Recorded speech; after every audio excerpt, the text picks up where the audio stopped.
Hello friends, welcome back to my channel. यदि आप है बिहार बोर्ड मैट्रिक कंपार्टमेंटल परीक्षा 2022 के स्टूडेंट, तो मैं आप लोगों के लिए विज्ञान का प्रश्न लेकर के आ चुका हूं। यहीं से आप लोग का सारा प्रश्न रहने वाला है। तो चलिए स्टार्ट करते हैं वीडियो और देखना शुरू करते हैं प्रश्न और उसके उत्तर।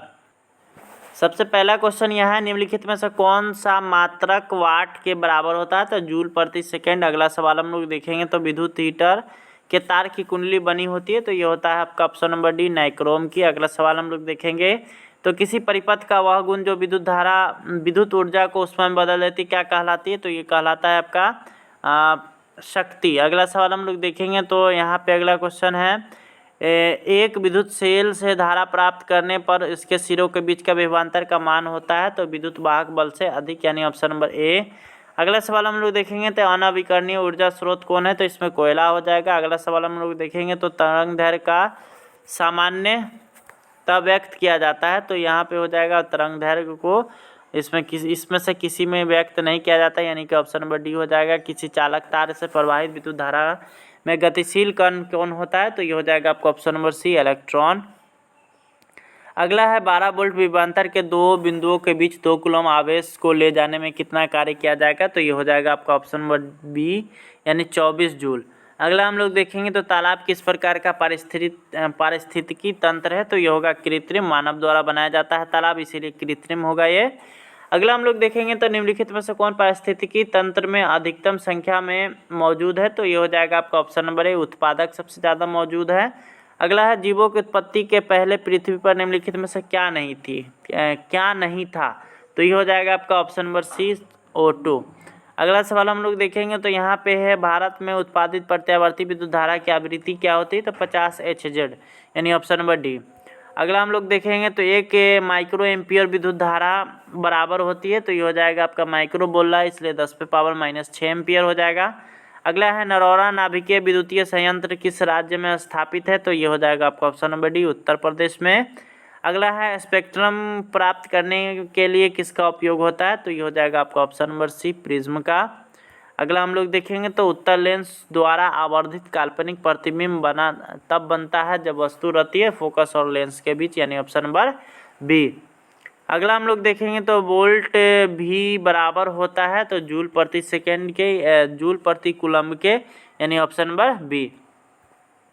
अगला हम लोग देखेंगे तो विद्युत आवेश के प्रवाह के दर को क्या कहते हैं? तो ये हो जाएगा आपका ऑप्शन नंबर ए, विद्युत धारा। अगला सवाल हम लोग देखेंगे तो यहाँ पे लिखा हुआ निम्नलिखित में से कौन सा कथन सत्य है? तो यहाँ पे आपका देख सकते हैं जूल बराबर जो होता है वो होता है कूलम गुने वाट, सॉरी ऑप्शन नंबर डी, यानी कूलम बटा वोल्ट। अगला सवाल हम लोग देखेंगे तो CHO अभिक्रियाशील मूलक किसके होते हैं? तो एल्डिहाइड के, यानी ऑप्शन नंबर सी। अगला है एथेनॉल के सांद्र H2SO4 के साथ गर्म करने पर निम्नलिखित में से कौन सी गैस बनती है? तो ये हो जाएगा आपका ऑप्शन नंबर डी, C2H4। अगला सवाल हम लोग देखेंगे तो जिंक ब्लेड निम्नलिखित में से कौन सी धातु का अयस्क है? तो ये हो जाएगा आपका ऑप्शन नंबर बी, जिंक का, यानी Zn का। अगला है आवर्त सारणी के किसी आवर्त के तत्वों में कौन सा गुण समान होता है? तो ये हो जाएगा आपका ऑप्शन नंबर सी, संयोजकता, इलेक्ट्रॉन। अगला सवाल हम लोग देखेंगे तो यहाँ पे है अभिक्रिया CaO + H2O CaOH hall twice किस प्रकार की अभिक्रिया है? तो ये हो जाएगा आपका ऑप्शन नंबर बी, संयोजन अभिक्रिया। अगला हम लोग देखेंगे तो मेंडल ने अपने अनुवांशिकी प्रयोग हेतु किस पौधे का उपयोग किया था? तो ये हो जाएगा आपका ऑप्शन नंबर सी, मटर का। अगला सवाल हम लोग देखेंगे तो किस प्रकार के श्वसन में अधिकतम ऊर्जा मुक्त होती है? तो ये हो जाएगा आपका ऑप्शन नंबर ए, वायवीय श्वसन में। अगला हम लोग देखेंगे तो मानव में नर जनन ग्रंथि कहलाता है, तो ये हो जाएगा आपका ऑप्शन नंबर ए, विरिसन। अगला हम लोग देखेंगे तो जीवन की एक महत्वपूर्ण विशेषता है क्या? तो वृद्धि। अगला सवाल हम लोग देखेंगे तो स्वपोषी पोषण होता है, तो यहाँ पे पौधों और कवक दोनों में होता है, यानी पौधों और प्रोटिस्टा और प्रोकैरियोट्स में, यानी कि ए और सी दोनों में। अगला सवाल हम लोग देखेंगे तो ग्लाइकोलाइसिस होता है, तो ये हो जाएगा आपका ऑप्शन नंबर बी, कोशिका द्रव में।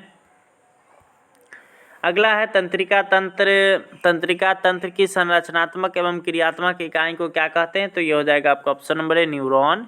अगला सवाल हम लोग देखेंगे तो कौन सा एंजाइम वसा पर क्रिया करता है? तो ये हो जाएगा आपका ऑप्शन नंबर डी, यानी लाइपेज।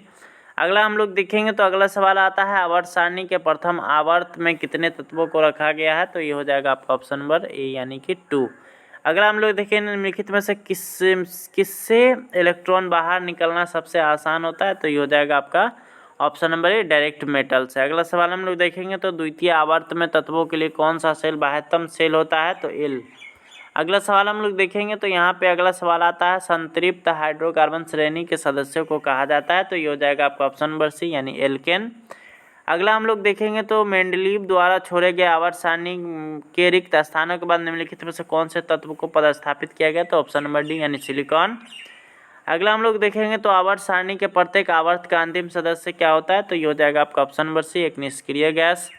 अगला हम लोग देखेंगे तो किसी तत्व के 2 सेल हैं और दोनों ही इलेक्ट्रॉन से पूर्णतः भरे हुए हैं, तो वो कौन सा हो जाएगा, तो ये हो जाएगा आपका ऑप्शन नंबर ए नियॉन।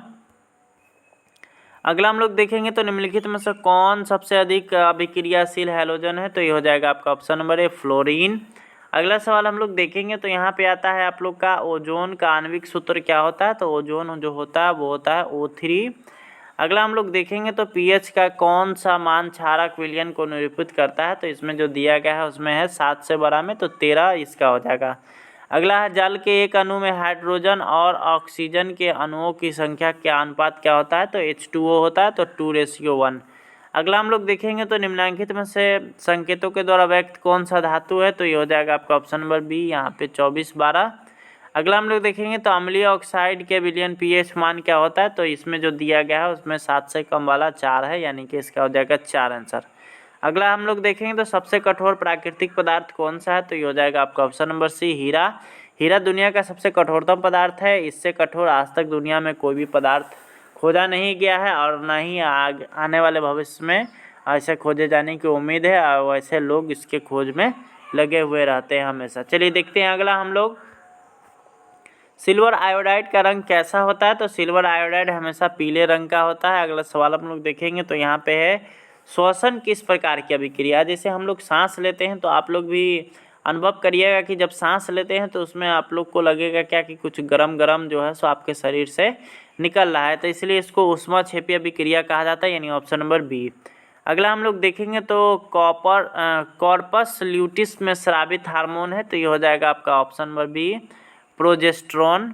अगला सवाल हम लोग देखेंगे तो जो लास्ट क्वेश्चन है ये है पारिस्थितिकी तंत्र में ऊर्जा का स्रोत क्या है, तो पारिस्थितिकी तंत्र जिसके बारे में आप लोग पढ़े होंगे तो इसमें सबसे ज़्यादा ऊर्जा का जो स्रोत है वो सूर्य का प्रकाश है। इसके अलावा कोई भी दुनिया का कोई भी ऊर्जा का स्रोत पारिस्थितिकी तंत्र में नहीं है।